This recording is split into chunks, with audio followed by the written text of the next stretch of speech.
right. Thank you, ladies and gentlemen. And hopefully it's more men listening to this. We've designed this for men that are going through maybe their first, second, maybe third Christmas with the family dynamics that have changed. So I've actually asked a very unique group of men to jump on this call and share their experience. We got Kerry, who was just an absolute legend, got adult children, just made a great life. And he, like for example, his wife, second wife, is actually from another country. So I'm sure men are going through that. We've got Chris, who I remember having a first phone call a few years ago that was just on the cusp of things, these dynamics changing. And I'll never forget that call, mate. And so it was a couple of years ago, mate. You're coming back. I mean, Joe, who's gone through a transition, coming out the other side, got a couple of young boys and doing really, and off on some epic adventures. And we've got Andrew, which just amazing comeback story. Thought he'd lost his dream, but got a new dream. So gentlemen, thanks for jumping on today. Thanks for having us. Oh, thank you, awesome. Gav. So for you guys that are listening, there's going to be some gold nuggets dropped. So feel free to share this with somebody who you know is going to benefit. But I'm going to ask actually about 4 questions, okay? So you want to be listening as these questions, and each bloke's going to have a different answer. So make sure you're listening to the end, and as you're listening, give these blokes some encouragement, because I can almost, I'm thinking the conversations I've had with these men. I've cried.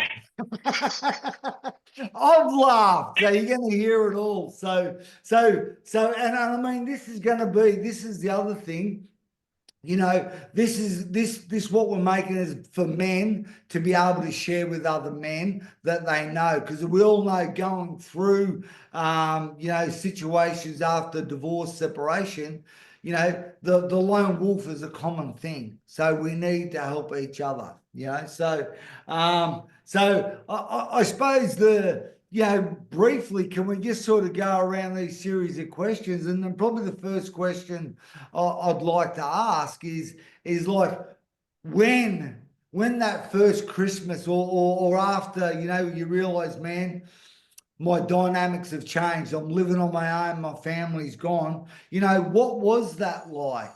I mean, who wants to go first? I mean, Kerry, mate, the wisest bloke I know, mate. Tell us, mate, what was that time like when you realised, man, things have changed? Yeah, absolutely. Very daunting, and it's kind of hard to explain. Daunting is a good word, yes.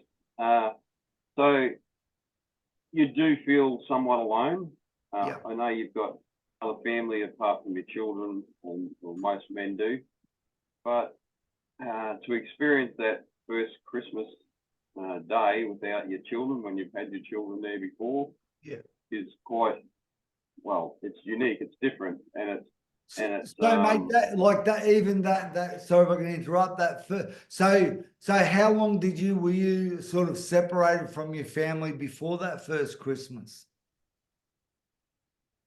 I was divorced in 1997, and so there was only like a short separation. Yeah. And but yeah, those ensuing years, it didn't have the children much over Christmas time because of work, those type of things.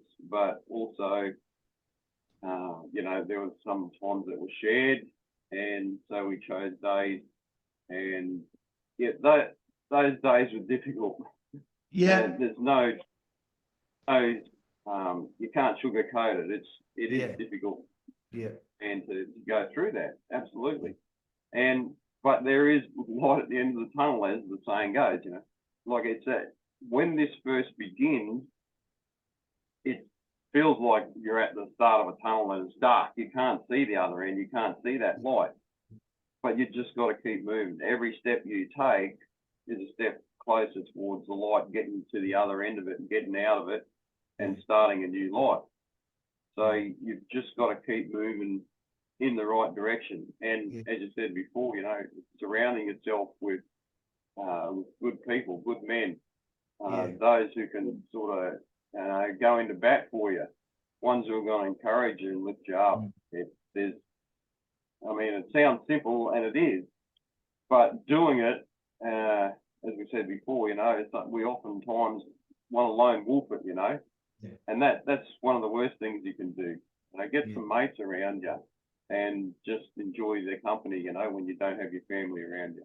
And if I can interrupt you, mate, you know, one of the things you know, men that are maybe listening to this, I always suggest get a pad and pen because you're going to hear some nuggets, okay? So what we're going to do over this conversation over the next little while, we're going to talk about what it was like, then what had happened, and then what it's like now. So hopefully you men that are listening, you're going to get a bit of a plan together. You know, even I recently put an email out, and if you're not on that email list, please send us your email where I put a whole heap of tips, almost like a checklist going into your first Christmas or going into your second or third Christmas. So make sure you get on that list to get those tips, but we'll talk about that as we go along.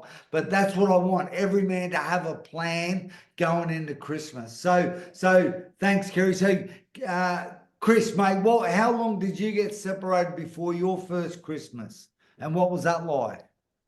It was probably about, I'd say maybe 4 months. And I still remember going to a family member's place and felt really out of my comfort zone. It was different, like properly out of my comfort zone. And just thinking, and that's when it almost sort of hit. It was like, oh, you know, the whole dynamic of, you know, whether it's a good dynamic or a bad dynamic, I can be, you know, not the biggest family person with my family, but, you know, I still go to events and that, but then not having that other half as well to back up. And it was like, whoa, this is weird. The kids were sort of socializing. No, they were, you know, about, what have we got? Maybe 13, 8 to 12, sort of 13 age, and they were off playing, and, you know, the kids were happy. It was a very amicable separation, but yeah, it was really, really weird, out of my comfort zone, thinking, wow, it's sort of, that's where it sort of hit home. Actually, I feel like it definitely, I still remember it. Yeah, it felt like that's where it hit home, even though I'm not a Christmas, right into Christmas sort of person, but yeah, it definitely hit home. Yeah, that's good, mate. That's good. Thank you for being so honest. And Andrew, what about you, mate? Because how old were you had a couple of younger kids?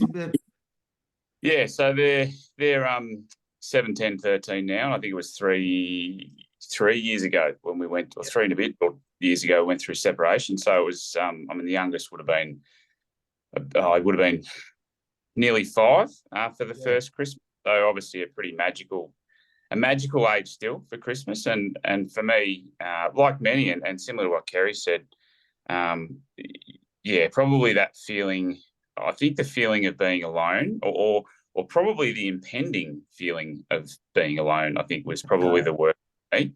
So when you're going into that period, similar to what you've said, making sure that you're surrounding yourself with good people was really important for me. And I was lucky I had some family about, but still, yeah, it was still a really, really challenging time. But yeah, look, it made sure I was surrounded with good people, and lucky for me, I had some nephews to spend some time with. But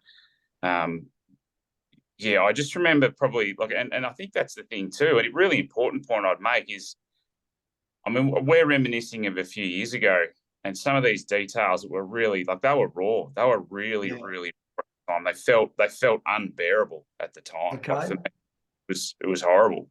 Yeah. Can I just ask, just interrupt me? So did you men feel like that, like it was unbearable? Absolutely. Like Andrew. Oh, for me, it was definitely hit home at that time. Yeah. You know, that was almost penny dropped. It was the yeah. And I suppose I just want to make that point because I've heard that as well, mate. Like, how am I going to get through this? So for men who are feeling alone, And you're not. Yeah. So, Probably so tell us, what was it like facing that, mate? Oh, look, I think I was lucky because I mean, I mean, as you know, Gav, I've been guilty of doing the lone wolf thing from time to time, but I was lucky that I did have some good people, and I think when I say good people, you want people that you know are a good influence on you. So it's not the time for party or anything else.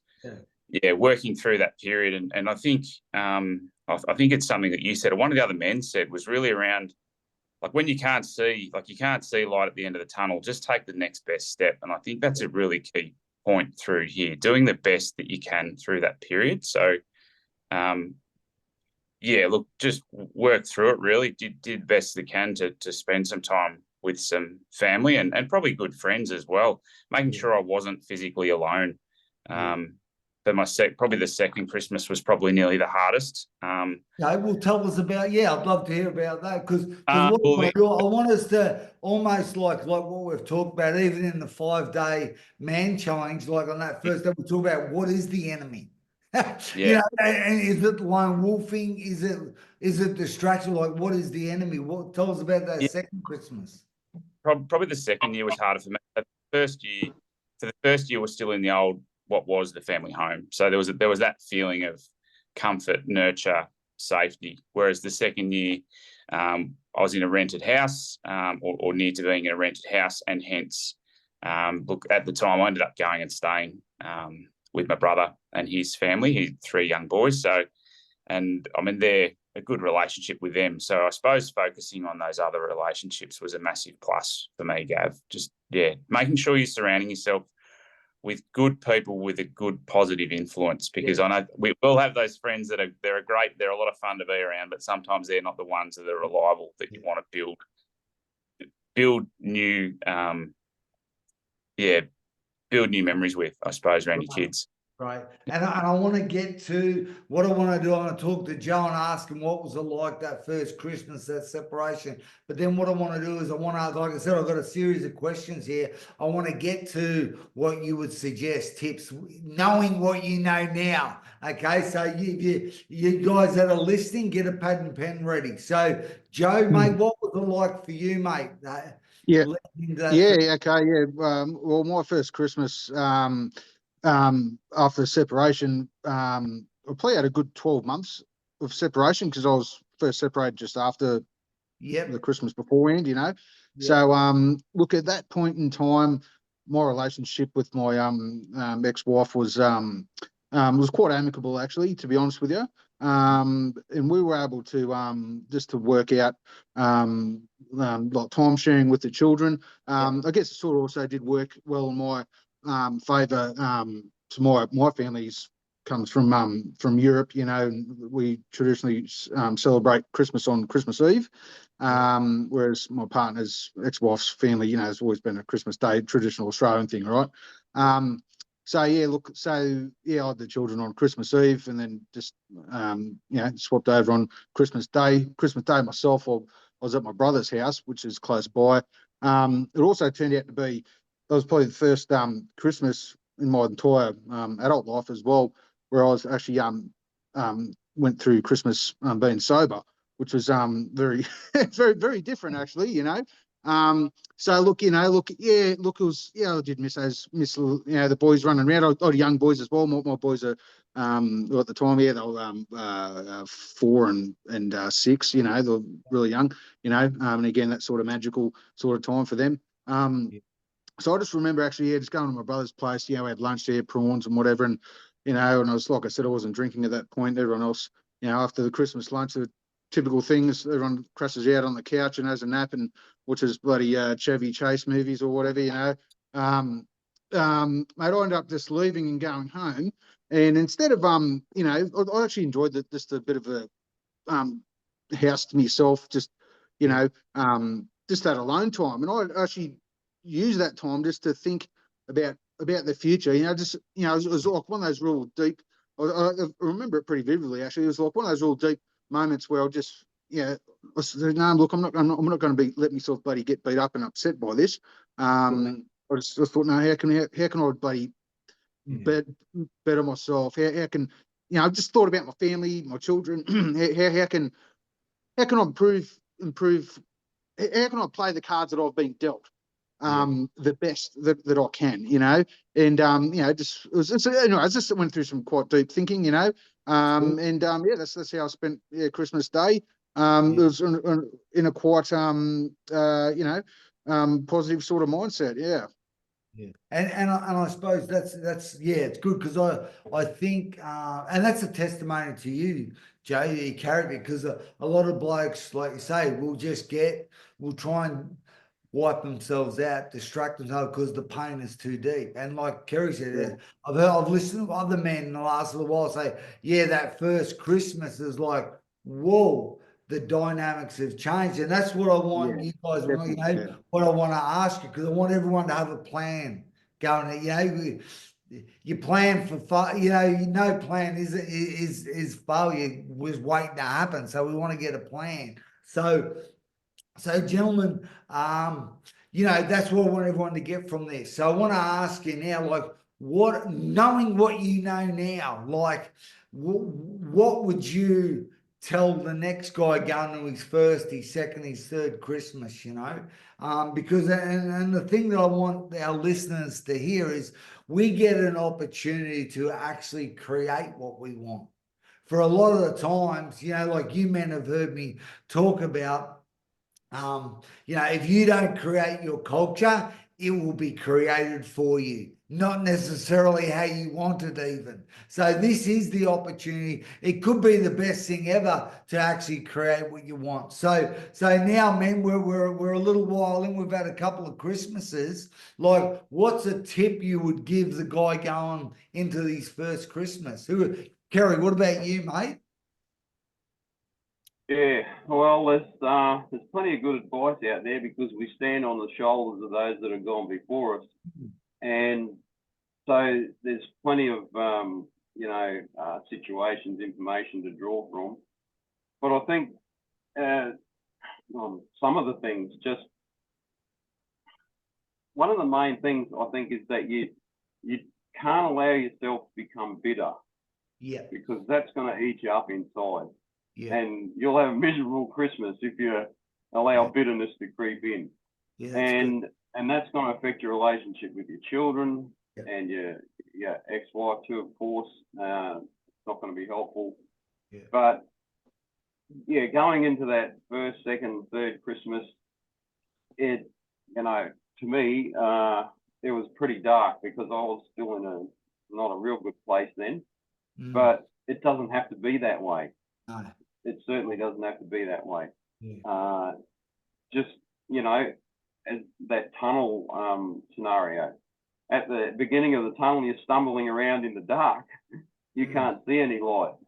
Yeah. But just keep moving, take those steps, and you'll eventually come out the other end, you know, dust yourself off and you'll be fine.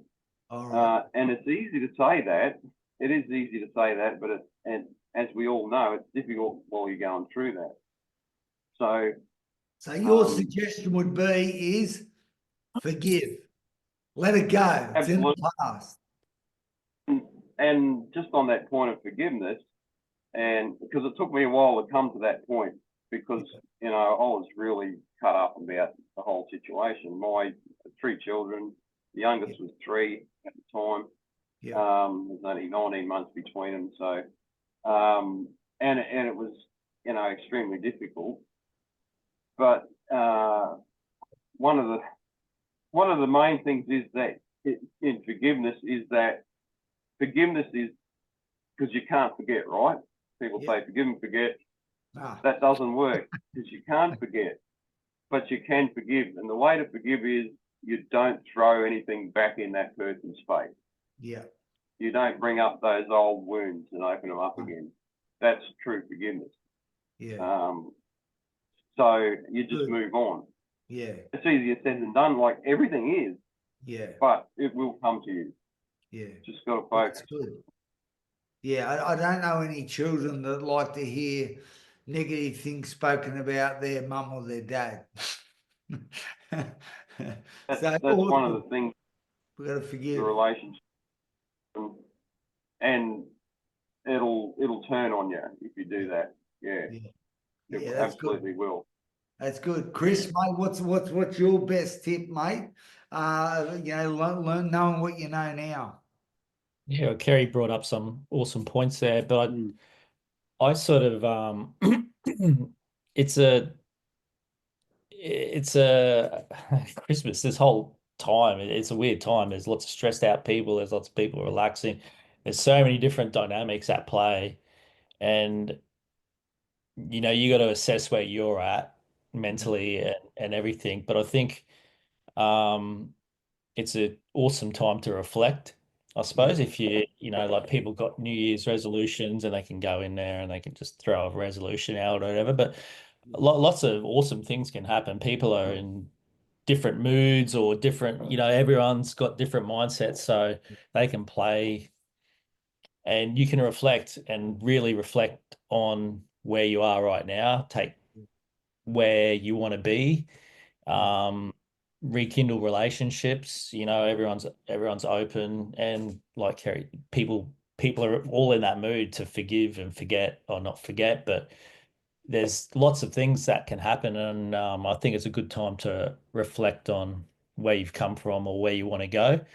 If you've come from a place that you don't like and you're not in a good place, maybe, like Joe did, don't drink alcohol and exacerbate it. That's it for me. And that's one thing that probably when I started MAE, I was a drinker, but over the years I've learnt now probably my best coping mechanism now is just to not drink. And if I'm under stress, I just know that I can't drink, not because I'm drinking to stress, even one or two beers, it just, you lose that clarity in your head. But reflecting is, definitely really, really probably a big That's good. big thing. And and if you don't like where you are, well, reflect on where you want to be and put things in place, while everything's shut down, while the shops aren't open, while you've got time to think and less distractions. It's a good time to reflect. And I think, mate, like I've heard other men saying, like it's a good time. I mean, even me being what I've been doing with my kids, is a good time to, like you say, you reflect on whatever, but it's a good time, I think, to ask our children questions.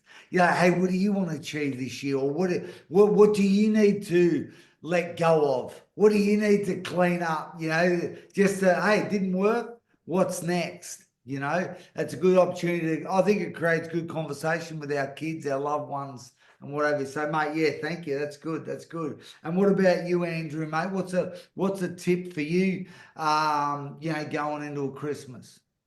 Yeah, so I suppose a couple of sides. Obviously, I mean, depending on whether you're doing it with your kids or without. But I'd have to say again, I've been making a few notes here. You've been rubbing off on me, Gav. I've got notes. But surround yourself with good people and put yourself in a good environment. So like I said, the good people don't necessarily have to be family. They can be some really good support people.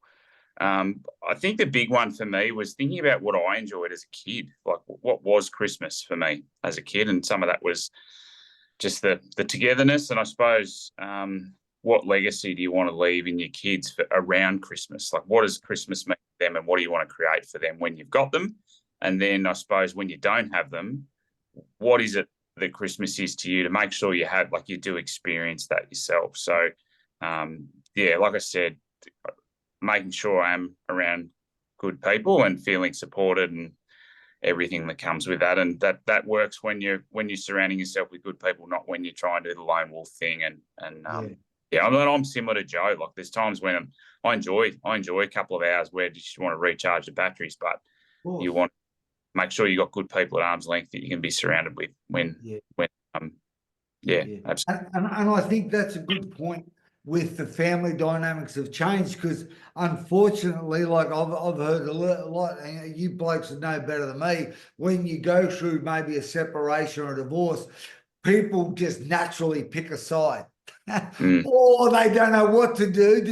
So they just do nothing, pull back, and you don't hear from people. So I think, even I've heard from men, it's a good opportunity to actually just reach out to friends or family you haven't heard from in a while. And I think that's a part of the leadership, isn't it? You lead this, as men, we have to lead this transition, don't we? Don't wait Yep. for anyone else to lead it. We're going to lead it ourselves. So that's good, mate. Thank you. And like I keep saying, you men that are listening, this I'm hoping, like Ange said, taking down some notes, that we would start to get a plan. You know, leading into Christmas, there would actually be a plan. So, Joey, mate, what about you, buddy? Tell us something. Yeah, What I concur with what everything these men have said. So true. You know, my biggest point, my biggest tip would be is to have a plan. Have a plan and plan early, so you know what to expect. Okay. Yeah. You know, that means talking to your ex-partner. I mean, just for the sake of for Christmas and for the children, have a plan. Even like now, like I mean, we're midway through December now. You know, start now. Like, ideally have it in place now. You know, so when Christmas rolls around, you know what to expect. You're not getting taken by surprise. Yeah. Like the wool's getting pulled out from underneath you. You know, plan. I think I put it in that email or one of the emails. I've had so many conversations, so many emails lately. But I heard other men say, because I've been reaching out to a lot of men asking what their best tips are. I've heard other men say, don't wait to set a plan to see how you feel. Yeah. Don't wait till the last minute. I think that's very good point, Joe. Get a plan early. Hey, it might change. You might have to compromise and change, but at least you've got some direction rather than wait. Don't wait to see how you feel. Exactly. And which comes to the next point, the next question. Maybe some of you fellas have experienced this, or you know someone who has, but because then, we're going through a separation, divorce, there may other men come into our kids' lives, into our exes' lives, etc. Or maybe you're going to bring somebody in. You've found a new woman. So I mean, what are some tips around that area? I mean, Kerry's a great one. Well, a great one. You're awesome.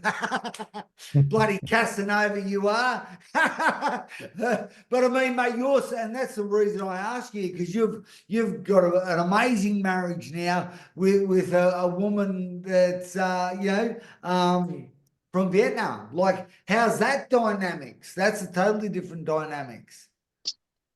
Absolutely, yeah. And going back to that point where, you say that, how do you react with another man coming into your children's lives? Yeah.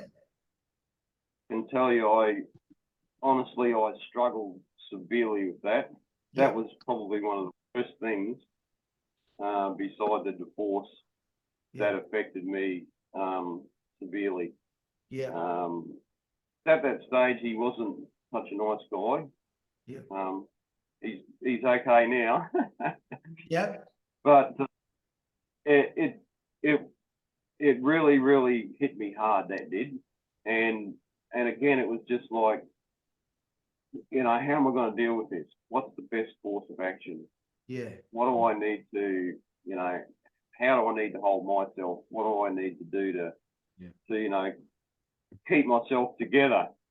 So again, look for advice, get people around you, those type of things. Talk to people. It's always good to talk it out. Regardless of what the situation is. Get it off your chest. And if you've got to go to some type of counselling, that's fine. There's no shame in that. And I'd encourage that. Encourage you to do counselling. If you're struggling in those situations, then absolutely that's one of the best things you can do. And so I was, and she'd gone off and got a partner straight away, but I kind of sort of sat in the wings. I just concentrated on the children. That's what I did, mostly. And so for the next 12 years, I was on my own.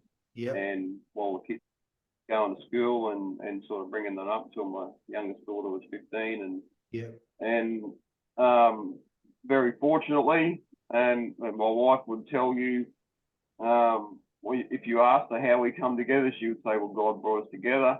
Yeah. and that's true. But life couldn't be any better at the moment.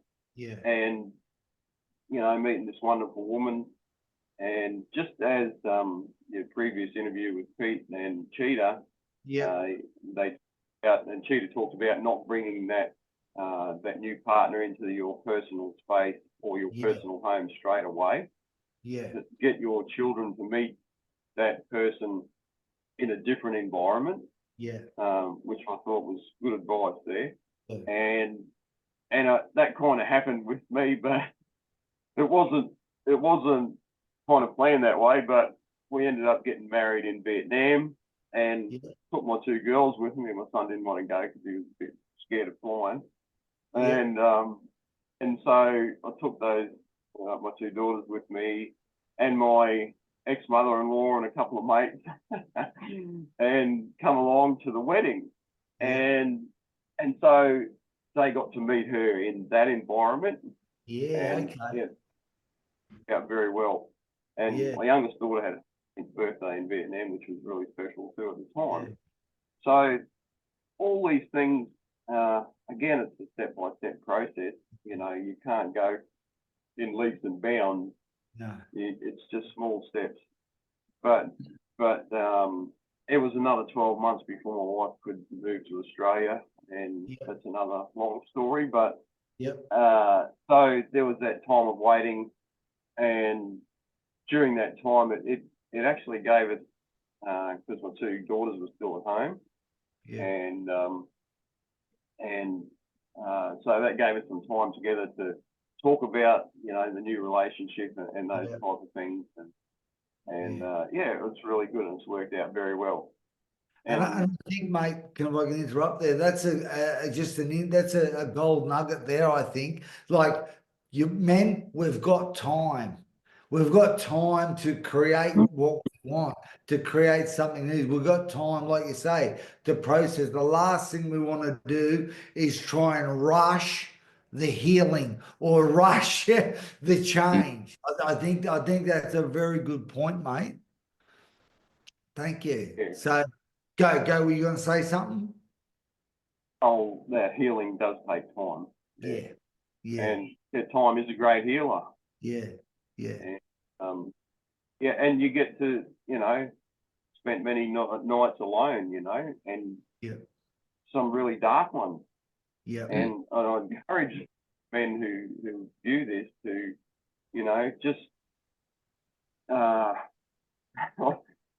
like somebody said earlier, think about something in your childhood, you know, that you used to love, you know, and think about those things rather than thinking about how dark my life is now and how am I going to get out of this, and, you know, why is my head feeling like this or whatever, you know, it is a dark time for most men, but you can get through it, you know, there is hope. There's two things here, right? And this goes for most things in life, right? There's hope, and there's hopelessness. Yeah. But the good thing about that is you get to choose. Choose hope. Choose life.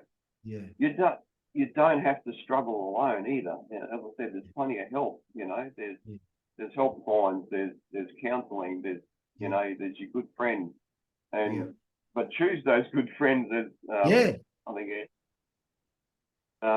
Choose the ones that you know are going to, you know, because not all of them are, even though they might be good friends. Yeah. No, that's good. And Chris, what about you, mate? What's some tips that you've got? You've got a couple of Christmases under your belt, and I mean it's been an interesting year for you as well, I suppose. With you've been working overseas from Australia. I mean, are you still doing that, or is that settled down for Christmas? Tell us about how are you doing? Oh, yeah, doing well. Not working overseas again now, but I've got a pretty good relationship with my ex. So, you know, she worked the roster, you know, she encouraged me, you know, because at the end of the day, I feel we still have to work together for the kids at the end of the day. You know, like I've still support the kids. You're still supporting a family. We're still trying to keep a family unit. We're doing it from separate places. But we still are on the same page when it comes to, you know, discipline or, you know, talking about as a family, we're still on it. So we're lucky in that, and how are you, mate? Like I mean, getting back to that question, how are you with? Is there another? Does she have another man? Do you have another woman? How's that? What's so I haven't really gone out early in the stage. There was another man, and then I get that it can be really quite hard, like Kerry said, like also the separation, like, and especially depending on what the terms of the you know, the breakup was all about, you know, like, so it could be an absolute sore point, especially at this time of year when they, you know, introduce. But I was just reflecting just then, and was thinking, I feel it's a good indicator of how much healing you've done or how much healing you need to do as to how you feel about that situation. Because I feel now if someone else came in, I'd handle it a lot different, and from early in the day, and I'd sort of gone, you know, and it would have just felt just as bad as like the separation to start with. And I think that's actually a sign that, you know, you need to do some internal, you know, a lot of growth, a lot of growing and a lot of healing. So you're not, personally, I felt I wasn't ready for a relationship because, you know, when there's someone else involved, it was like maybe jealousy traits or things there that I hadn't sort of worked through. And I feel, the MAE definitely helped me, to be able to get into that. So I get that, but I suppose it's not, trying to deal with it would be, it would be quite a difficult situation. I suppose it's just you have to, I won't say bite your tongue, or you just got to try to be as clear as possible, you know, like just clear in your head, like as to sometimes you could do more damage definitely, by reacting in a way that's negative, especially at Christmas when it could be around family, when there's alcohol involved, when the kids are around, everyone's watching, and it can get pretty messy. So and I think that's the thing. Like I think, Joe, I'm so glad you mentioned it. Yeah, going into Christmas, I'm not going to have any alcohol. I'm gonna be focused. But I suppose, and that's what I want really this question around. All right, so now maybe other people, other men or women are involved in the relationships. You know, the dynamics have changed, and particularly, you know, like the amount of men that I've spoken to over the years that their wives have had affairs or they've had affairs. You know what I mean? So that can rip open old wounds as well. So, I mean, you know, it's hard. So this is stressing, you know, I'm really stressing for the, you know, men that are listening to this. If you've got a plan, a timeline, like how long are you going to stay at certain places? Like even talking with the other men that I've been talking to, some men have actually, you know, booked restaurants in to do Christmas Day or Christmas Eve. Other men have said, hey, listen, I'm going to recreate the all Christmas. That the old traditions are not working now. You know, they're changing. We're recreating. So, I mean, what are some tips maybe, Joe and Andrew, around recreating Christmas? You're in the dark. Could I just quickly just say one other thing that I had in the back of my head that I was going to get out that I forgot. Just around with the kids as well, like when there's that weird dynamic going on with the adults, and you know, whether it's she's got another partner or he's got another partner, all those dynamics, kids pick up on it, and if they don't show you straight up, and they won't tell you straight up, but they pick up. So if the other person's being an idiot, carrying on like a pork chop, and you start carrying on, like they pick up on that. If you're the bigger person at the time and you sort of just deal with it, and you might not get any acknowledgement of it, but there is they know. They know. That's They right. they know in the back of their head who's the right person in that whole thing. So, you know, if you think that the kids don't know what's going on in the background, or they don't know that you're angry or this and that, or mum's gone and got another fifth bloke in this month or whatever, like they know what's going on. So it's your responsibility to be the bigger person, the bigger man, and step up and give that security, you know, to give that foundation for them, as painful as it can be for you, or as what you've got. Like, it will pay in the future, definitely, 100% guarantee. And that's They'll appreciate it, and that they'll know that. And I suppose that's what we're always talking about, aren't we? In the man life experience, the mentorship. You know, it's an opportunity to develop myself, to grow on the inside, to really grow my character. And it's, you know, a lot of that growth, it comes through hardship and pain. But Joe, mate, are you in the dark there, mate? Can't see you. I know you're there. Mate, what's a great tip for, you know, when it comes to other partners and so forth? What's your experience been like? Yeah, for me, look, I'm only 2 years into my separation, so I actually haven't actually had to cross that bridge yet. However, it is something that I'm really dreading, and I'm probably not ready for it. So, look, just listening to you other fellas here, I've taken on some great advice there. Look, you know, like I've mentioned, you know, I'm very amicable with my ex-wife. And I guess I'll just mention, just reiterate, I guess, having a good plan, you know, a good plan on, say, you know, what to expect, I guess. You know, like I said, I'm dreading.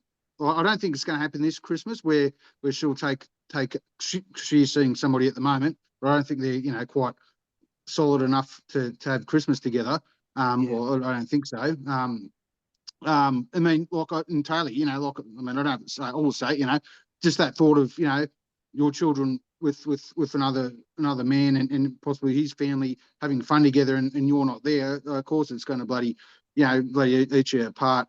But I guess, you know, if you made that decision to become separated and divorced from your wife, it's something that's inevitable, and look, that's actually been probably my greatest hurdle of getting, you know, to try and overcome. And look, I think I'm pretty much almost there, you know what I mean, or pretty, you know, I'm pretty okay with it. But look, I think just that communication, and having a plan, I think would be the best bet. Yeah. Well, mate, I can see, this is good. I'm glad we're having this conversation. I'm glad you're being so honest and real, because maybe that's a conversation that you need to have. That'll help you in the future, saying when we introduce, at some point, one of us is going to introduce a new partner, get a plan to how the best way to do it so that everyone is supported, you know, rather than just, you know, blindsided. Get what I would call, imagine that, because I actually know blokes. I know of one bloke saying he went to pick his kids up Christmas Day, opened the front door, and then some other bloke opened the door and then passed his kids. It's like, that's what I would say. You've walked straight into a right hand. Well, that's he would have probably rather the straight right hand. So back to the plan, Joe, mate. That's a poke in the chest. Maybe that's a conversation you need to have with you know, the mum of your kids. So awesome, mate. You got this, buddy. And I'm sure there's other men that are listening there. Oh, I hadn't thought about that. So maybe take a notes, write that one down. Might be a conversation, you know. Read the play in the future. Andrew, mate, what about you, mate? Because I know you're a good-looking young bloke there. All these women would be bloody coming at you left, right, and centre, I'd imagine.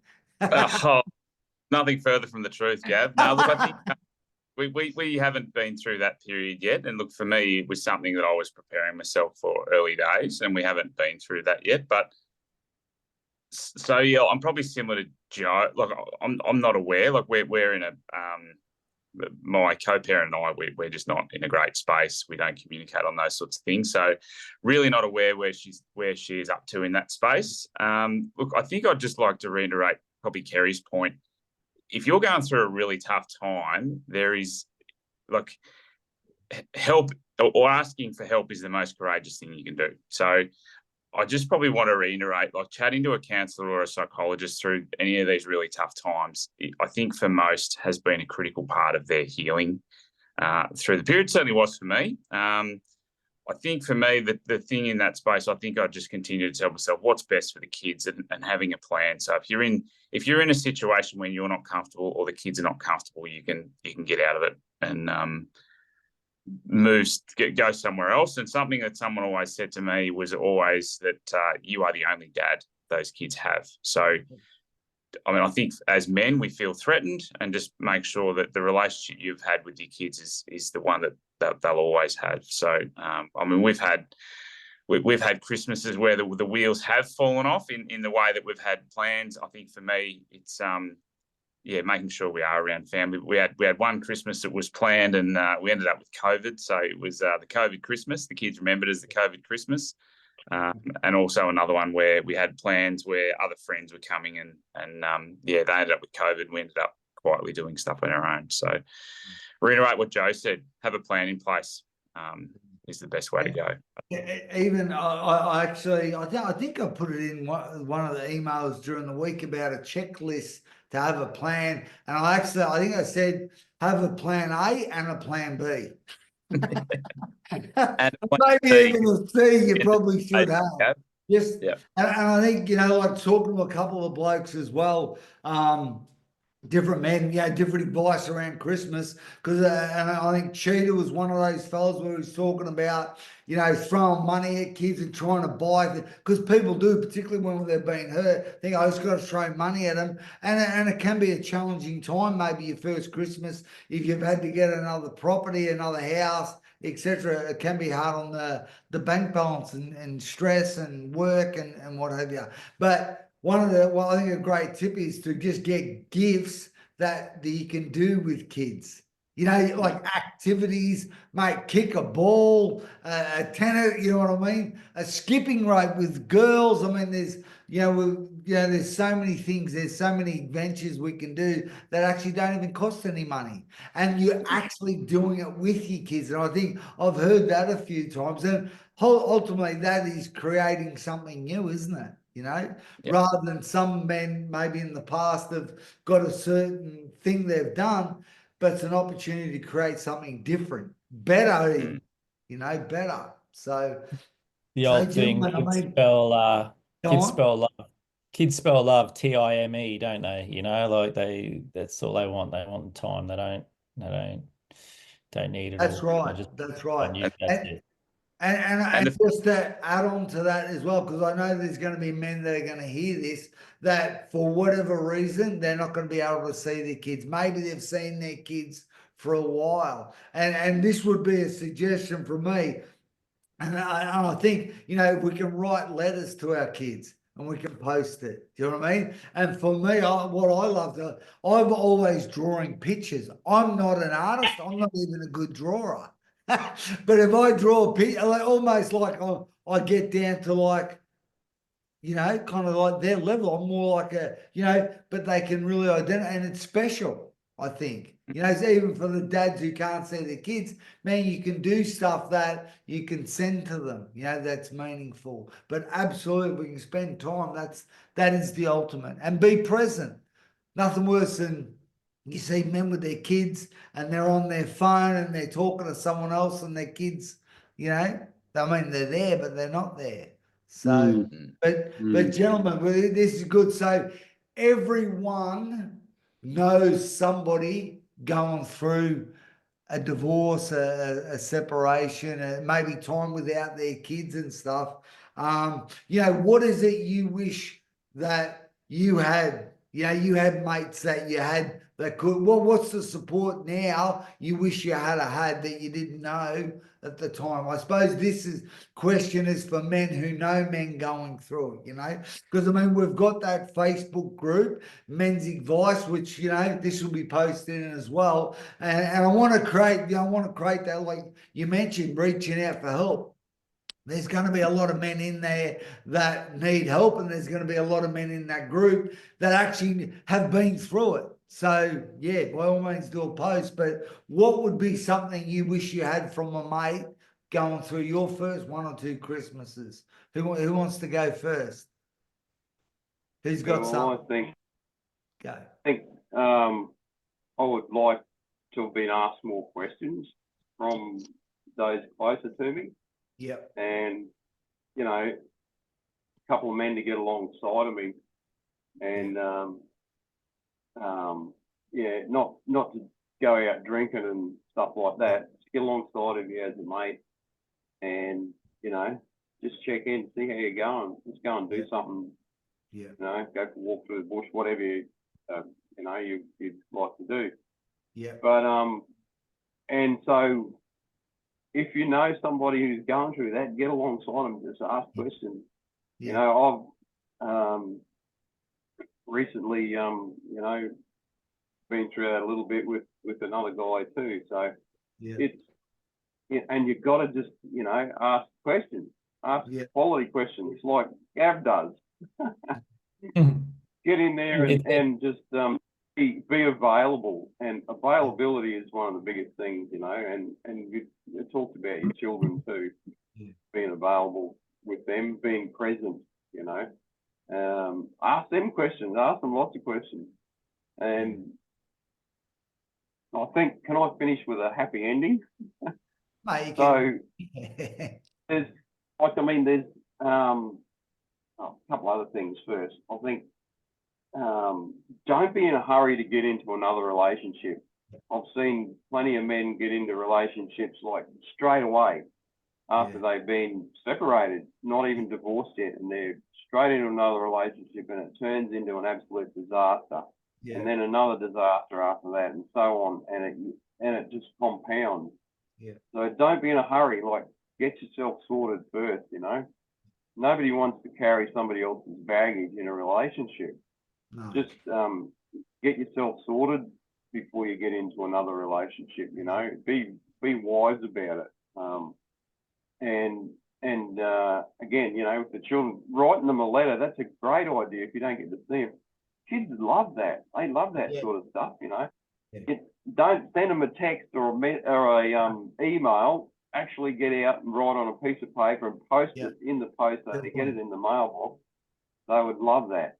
Absolutely love it. And so be present for them and don't overcompensate. And it's easy to do that, you know. One parent's fighting off against the other, you know, and trying to overcompensate. You know, there's 50 presents under the tree for you this year, you know, because your father's not here or something like that.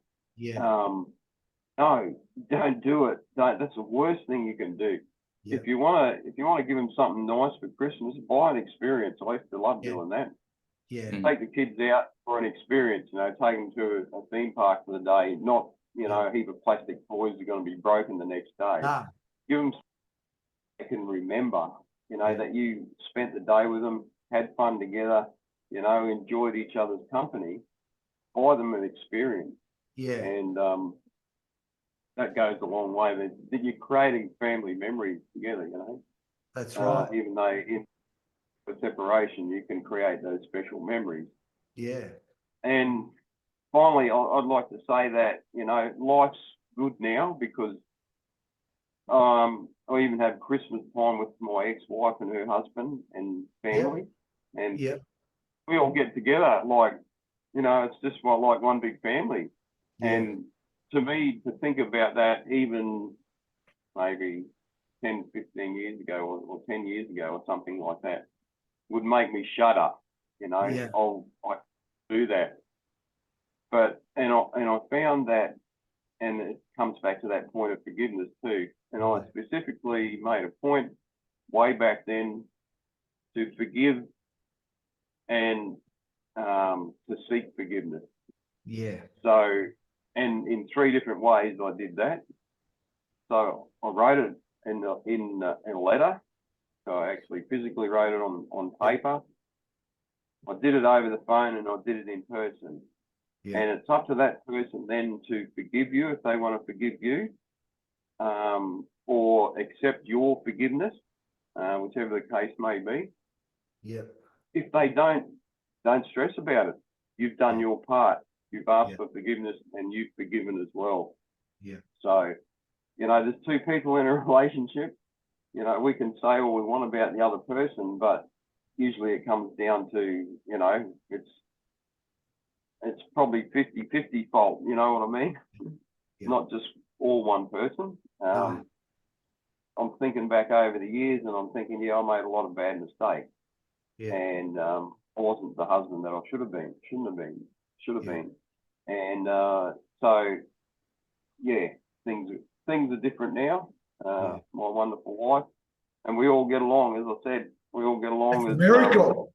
I think it is an absolute miracle because I could never. I would perish the thought, you know, back then. Yeah. But it's great, you know. We might not converse a lot, my ex-wife and I. Yeah. But that's all right, you know. You don't need to. I talk to her husband a lot more than her, you know. Yeah. We get along, you know. Got to encourage him, give him some support. Hang in there, mate. You got this. Yeah. So men, life gets better, you know. Don't stress about it. Just hang in there, one step at a time. That's all you can do anyway. It's only one day at a time. It's no good looking backwards. No. And you can't live the day ahead of you either. You can only live the time that you're in right now. Yeah. And just do the best you can with that.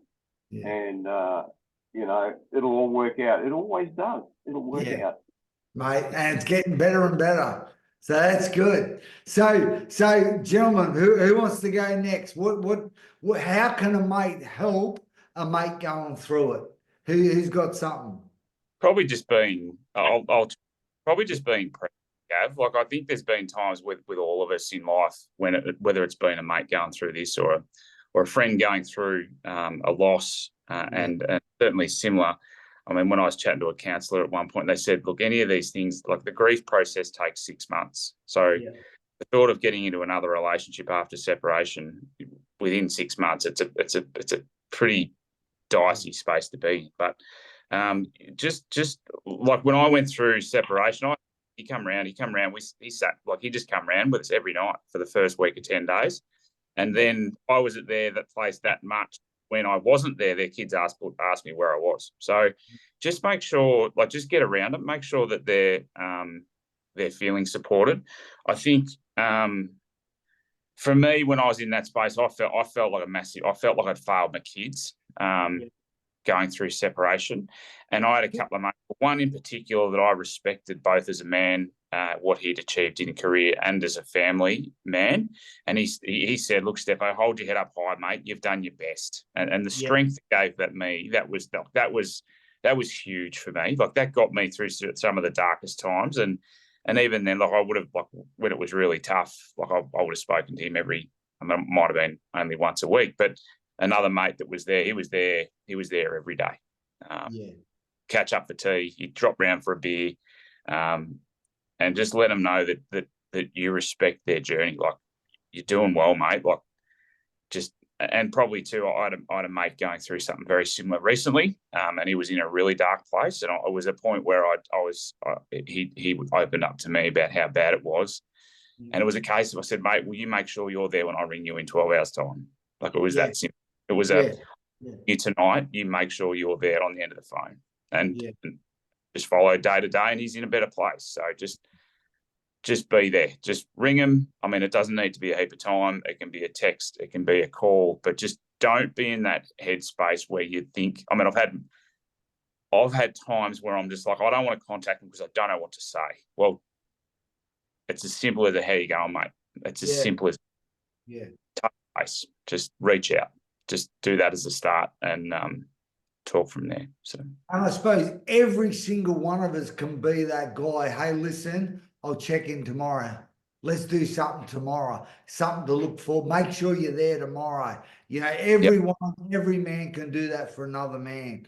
That's good. And I mean, even Andrew, you know, like because I mean, something we haven't touched on, but you know, like with the Man Life Experience, it's all about your mission, your purpose, dreams coming true. And when you separated, you know, you lost your farm, didn't you?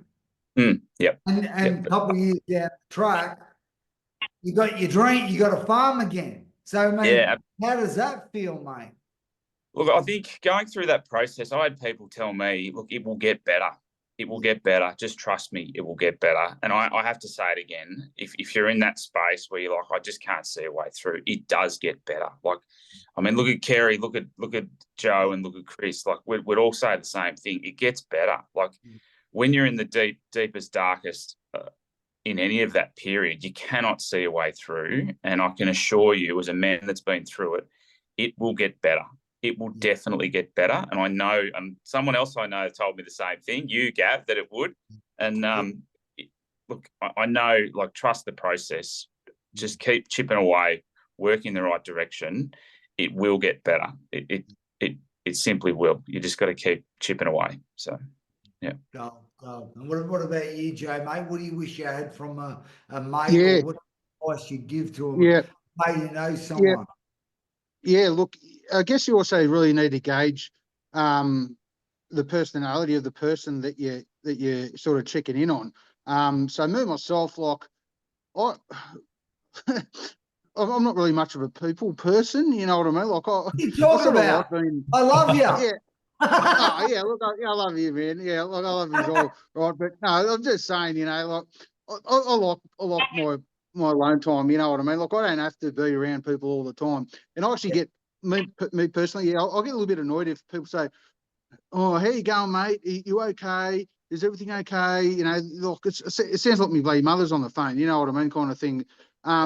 So look, a suggestion would be, you know, instead of saying, "Hey, mate, are you okay? I know you're going through a tough," or just spelling it out and just, you know, because in my mind, for someone like myself, I'm a million miles away from thinking about that, and you've just ringing me up and just reminded me about it again. You know, that's I don't know. I'm sure there's a title for my Well, personality, there's but yeah. different stages. There's different Yeah, stages. exactly. Yeah. So yeah, look, my suggestion would be, say, instead of saying that, say, "Hey, check out this bloody fish I caught yesterday," or, "Hey, I'm thinking about buying this motorbike. What do you reckon of this?" You know, or just just try and be a little bit what's the word? Not as direct, like, just Yeah. You know, Well, just a suggestion. like different things we've done in the Man Live Experience, when we're heading the same direction, that's really where the best communication happens. And when you're doing something together, you're on mission together, you're helping each other. That's really how the relationships are formed. Yeah, not camping at the you know, in one spot. So that's a good. Yeah, this is what I love about this. You know, 4 men, 4 different perspectives. So I'd certainly agree with there that mate that I was telling to, I said to him, look, mate, I'll give you a ring and I'll see how things are going, as in what's happening day to day, but I won't ask you directly, because I've had people do the same to me, and it just pulls me back into that funk of not great space. So there is a finesse in being there, but not just jumping into that ugly space continually. Yeah, so definitely. Well, it's like we're always saying, the mentorship, you know, when the dream's big enough, man, the odds don't matter. We just got to get a big enough dream. That one didn't work out as we expected. What's, you know, like, we've got to look to the future, don't we? Which all of you men have done. I'm talking to the converted. So gentlemen, hey, if you're listening to this, share this with somebody. Share this on your page. You know, we actually made this so it would help men. Okay, we made this so that we would have, that everyone would have something. They, you know, could use this to help somebody, to encourage somebody, and even enjoy it. Man, it gets better. You know, it gets better. Keep going. What do they say? When you're going through hell, don't stop. Keep going. So you come out the other side. So, gentlemen, hey, listen, I'm happy. This is amazing. This is amazing. So for you guys watching, you know, maybe jump in our Facebook group or reach out. You know, there's help everywhere if you look for it. So, man, do we want to add anything to that? Are we all good? Everyone's happy? 5 years, it's all it takes. 5 5 years. short years, life Mm. will be Just different than same before. You know, like you won't know yourself in 5 years' time. Yeah. Like keep going. Yeah. Yeah. The early days, everything is difficult to start with. Doesn't matter what you do. Yeah. Everything, and it's a learning experience. You got to learn how to do that new life and deal with it. And so everything is difficult when you first start it, but it'll get better. Well, I've heard great men say change isn't hard, it's just resisting the change that's hard. Yeah. And like what do we need to, maybe that's something for somebody. What do I need to let go of? You know, to move forward. So, all right, gentlemen, thank you very much. Hey, you guys listen, leave these blokes an encouraging comment, ask any questions. One of us will see it for sure and get back to you. Over and out.